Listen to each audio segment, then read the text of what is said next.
कभी सोचा है कि एक हकीकी नफ्सियाती बीमारी का नाम शेक्सपियर के किरदार के नाम पर हो सकता है? जी हाँ, इसे कहते हैं ओथेलो सिंड्रोम। ये एक ऐसा शदीद वहम है जिसमें मुब्तला शख्स को लगता है कि उसका पार्टनर बेवफा है, भले ही इस बात का दूर दूर तक कोई सबूत ना हो। तो सवाल यह है कि आखिर एक 400 साल पुराने ड्रामे का आज की साइकोलॉजी से क्या लेना देना? ये नाम आया कहाँ से? इस सवाल का जवाब हमें शेक्सपियर के एक बहुत ही मशहूर ड्रामे की गहराई में ले जाता है। आज हम शेक्सपियर के उसी मशहूर अलमिया ड्रामे ओथेलो का तज्जिया करेंगे, जो हसद, धोखे और इंसानी कमजोरियों की एक ऐसी कहानी है जो आज भी उतनी ही सच्ची लगती है जितनी सदियों पहले थी। तो चलिए देखते हैं कि आज हम क्या क्या कवर करने वाले हैं। हम इस लाजवाल अलमिया की बुनियादी बातों से शुरू करेंगे, फिर देखेंगे कि झगड़े की जड़ क्या थी, अहम किरदार कौन थे, फरेब का जाल कैसे बुना गया, और आखिर में इस कहानी का दिल दहला देने वाला अंजाम क्या हुआ। तो आइए सबसे पहले इस ड्रामे के बारे में कुछ बुनियादी बातें जान लेते हैं। अच्छा, तो इस ड्रामे का पूरा नाम है the tragedy of Othello, the मोरा ऑफ वेनिस। ये तकरीबन 1603 में लिखा गया था और इसकी कहानी वेनिस और साइप्रस में सेट है। यहाँ मोर का लफ्ज़ बहुत अहम है, जो इस ज़माने में अफ्रीकी नस्ल के लोगों के लिए इस्तेमाल होता था, और ये कहानी का एक मरकज़ी पहलू है। अब जरा बात करते हैं उन बुनियादी जज्बात और ख्यालात की जो इस पूरी कहानी को तबाही की तरफ धकेलते हैं। देखे, इस ड्रामे में बहुत कुछ चल रहा है, नस्ल परस्ती, धोखा, गैरत, लेकिन इन सब के बीच में जो सबसे बड़ी और तबाहकुन ताकत है वो है हसद। 50%। यही वो जज्बा है जो कहानी के हर किरदार की जिंदगी को जहन्नम बना देता है। चले अब मिलते हैं उन किरदारों से जिनकी जिंदगियों के गिर्द ये कहानी घूमती है। सबसे पहले है हमारे हीरो ओथेलो, वेनिशियन फौज के एक बहुत ही बहादुर और मशहूर जनरल। वो एक बेहतरीन लीडर हैं, लेकिन वेनिस के मुआशरे में एक अफ्रीकन होने की वजह से खुद को हमेशा बाहर वाला समझते हैं, और यही एहसास कमतरी, यही उनकी सबसे बड़ी कमजोरी बन जाता है।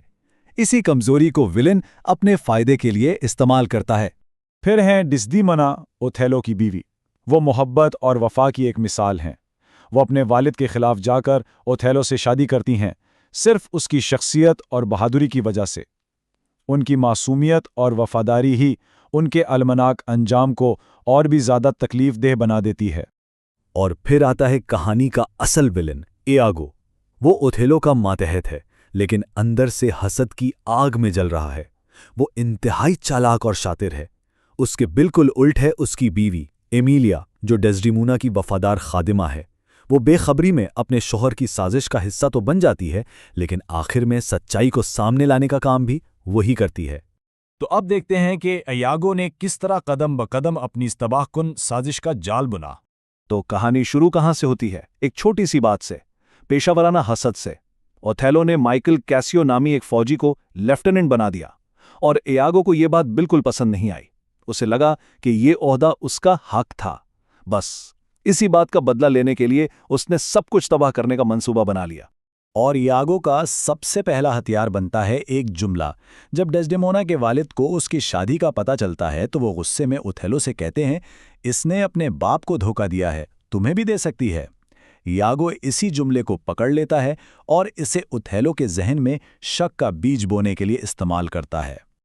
इयागो का प्लान बिल्कुल सीधा साधा लेकिन बहुत ही खतरनाक था। इसके 4 हिस्से थे। पहले उसने कैसियो को शराब पिलाकर बदनाम किया ताकि उसका ओहदा छिन जाए। फिर उसने कैसियो को मशवरा दिया कि वो डेस्डेमोना से मदद मांगे। तीसरा, उसने एक रुमाल को सबूत के तौर पर इस्तेमाल किया, और आखिर में उसने झूठ, अफवाहों और इशारों से ओथेलो के जहन में जहर भर दिया। और इस पूरे खेल में सबसे अहम सबूत बनता है एक छोटा सा रुमाल। ये ओथेलो ने डेस्डेमोना को तोहफे में दिया था। एक दिन ये उससे गिर जाता है। इमेलिया इसे उठा के इयागो को दे देती है। इयागो उसे चुपके से कैसियो के कमरे में रख देता है, और जब ओथेलो कैसियो की एक दोस्त के हाथ में वही रुमाल देखता है तो इसका शक पक्का हो जाता है। उसके लिए ये बेवफाई का सबसे बड़ा सबूत था। और अब हम पहुंचते हैं ड्रामे के सबसे अलमनाक हिस्से की तरफ, जहां इयागो की साजिश अपने खौफनाक अंजाम को पहुंचती है। अब ओथेलो पूरी तरह इयागो के बिछाए जाल में फंस चुका है। उसका शक अब यकीन बन गया है। वो अक्ल और दलील की कोई बात सुनने को तैयार नहीं है। डेस्डेमोना की मासूमियत की सारी दुहाइयां उसके लिए बेमाने हो जाती हैं। और फिर आखिरी सीन में सब कुछ तबाह हो जाता है। ओथेलो अपनी बीवी डेस्डेमोना को कत्ल कर देता है। इसी लम्हे इमिलिया आकर सारी हकीकत खोल देती है। इयागो उसे खामोश करने के लिए अपनी बीवी को भी मार देता है। जब ओथेलो को अपनी भयानक गलती का एहसास होता है तो वो खुद अपनी जान ले लेता है। सच सामने जरूर आता है, लेकिन तब तक बहुत देर हो चुकी होती है। इतनी तबाही और बर्बादी के बाद सवाल ये उठता है कि आखिर इस कहानी से हमें सीखने को क्या मिलता है। ओथेलो का अलमिया हमें ये सिखाता है कि हसद जैसा मनफी जज्बा अक्ल और मंतिक को पूरी तरह ख़त्म कर सकता है। ये हमें याद दिलाता है कि आंखों देखा भी मक्खी हो सकता है, वो हमेशा सच नहीं होता। और सबसे अहम बात ये कि अल्फाज भी हथियारों की तरह ख़तरनाक हो सकते हैं, जो शक के ऐसे बीज बोते हैं जो पूरी जिंदगियों को तबाह कर देते हैं। और आखिर में एक सवाल जो ये कहानी हमारे लिए छोड़ जाती है, क्या इस कहानी का असल विलन इयागो का फरेब था या खुद ओथेलो का वो एहसास कमतरी जिसने उस फरेब को हकीकत बनने का मौका दिया?